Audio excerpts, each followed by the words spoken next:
ಒಂದು beauty tip ನೋಡೋಣ ಬನ್ನಿ. ನಾವು ಡೈಲಿ ಅಡಿಗೆಗೆ ಟೊಮೊಟೊನ ಬಳಸ್ತೀವಲ್ವಾ, ಈ ಟೊಮೊಟೊನ ನಾವು ಈ ರೀತಿ ಅಡ್ಡವಾಗಿ ಕಟ್ ಮಾಡ್ಕೊಳ್ಳೋಣ.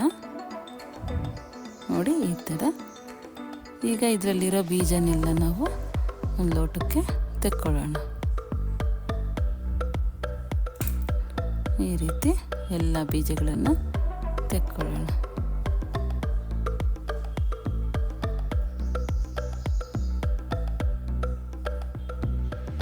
ನೋಡಿ ಎಷ್ಟು ರಸ ಸಿಕ್ತಲ್ವ ನಮಗೆ. ಇದನ್ನು ನಾವು ಹಾಗೆ ಡೈಲಿ ಮುಖಕ್ಕೆ ಹಾಕಿ ತೊಳ್ಕೊಂಡ್ರೆ ಸ್ಕಿನ್ ತುಂಬ ಸ್ಮೂತಾಗಿ ಗ್ಲೋ ಆಗಿ ಚೆನ್ನಾಗಿರುತ್ತೆ.